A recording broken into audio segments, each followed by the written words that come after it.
if we don't have a set of rules? I know. We'll accept the Codex Alimentarius rules.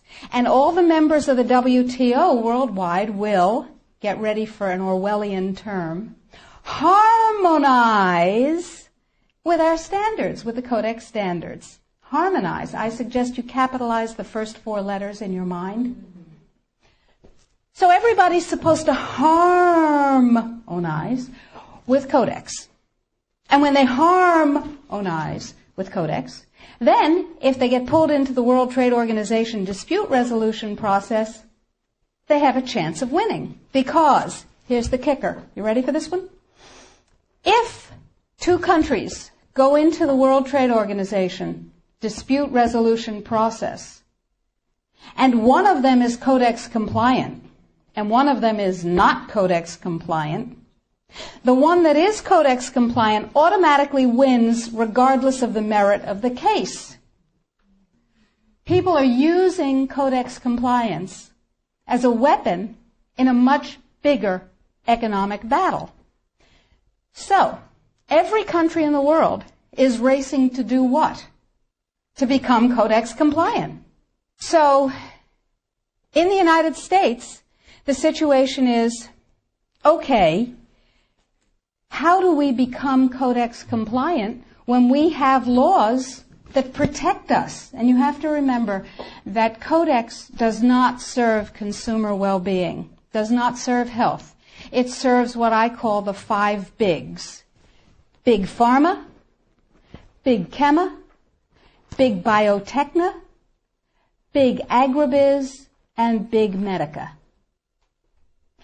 Little you and little me are not served by Codex in the least. So, before we go forward and talk about the rest of what has to happen, let's ask what Codex does. You probably all know about the vitamin and mineral guideline that was ratified on July 4th.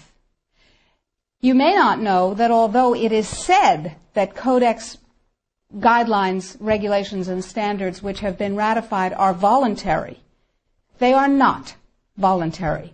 That is known as a lie. They are mandatory, but they are not fully mandatory until December 31st, 2009. They're sort of a little bit mandatory now, and they're totally mandatory then. Okay, so what does Codex do? Why do I care enough about Codex to close my practice and stop treating patients who came to me from around the world to help them regain their health and be radiantly well with non-toxic means, which is a very satisfying thing to do. I love it. And it also provided me with an income. That was nice. Why am I concerned enough? Okay, let's talk about the vitamin and mineral guideline first. In 1994, here in the United States, DSHEA, the Dietary Supplements, Health and Education Act, was passed, which classifies nutrients and herbs as foods. As foods, you can set no upper limit on them. You cannot set an upper limit on lettuce, lamb, or rutabagas, and similarly, you cannot set an upper limit on vitamin C, echinacea, ginkgo biloba, vitamin D. And access to nutrients is freely given to us. We are allowed to have any nutrients we want because, and this is a very important point, under common law, anything not forbidden is permitted. Codex, on the other hand, is a Napoleonic Code law system. Under Napoleonic Code, anything not permitted is forbidden. That's called a positive list. So, vitamins and minerals.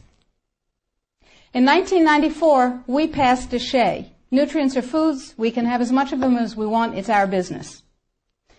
In 1994, Codex, with no notice here in this country whatsoever, declared nutrients, put on your intellectual seatbelts, declared nutrients to be toxins.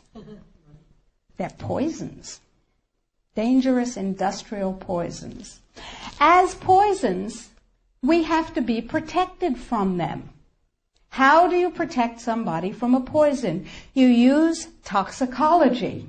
you use a science called risk assessment. A quick primer on risk assessment.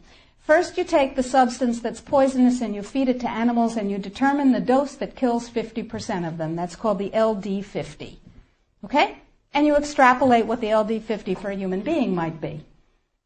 Then, you go down to the other end of the dosage range and you start feeding itty-bitty tiny bits of it to test animals. And you come up with the largest possible dose, the maximum permissible upper limit, that can be fed to an animal before a discernible impact is shown. Okay? No discernible impact. Then you divide that by 100. That's how they do it in risk assessment. And now you've got a safety margin. So you've got 1/100th of the dose that can be given, the largest dose that can be given with no discernible impact. Okay? Nutrients under Codex not only are limited to those nutrients on the positive list, and we anticipate there will be 18 of them, and they do not include CoQ10, glucosamine, chondroitin sulfate. They do include fluoride, which, to my knowledge as a physician, has absolutely no biological benefit whatsoever. But it does make people complacent.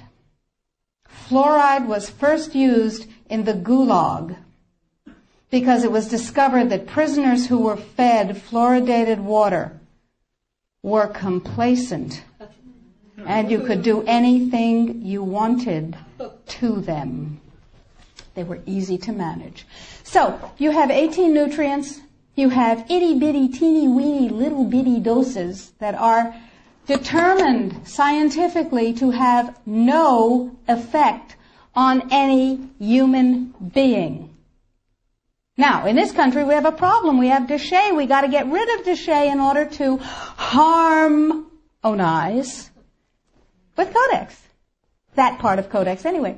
So how do we get rid of Déchet? We attack it legislatively, of course.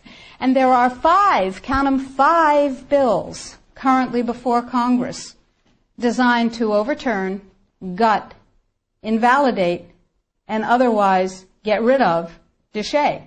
Because once Déchet is gone, we can harmonize with the vitamin and mineral guideline. So what we're talking about is waking up one morning and being very surprised to find that high-potency, therapeutically effective, clinically significant nutrients are now illegal in the way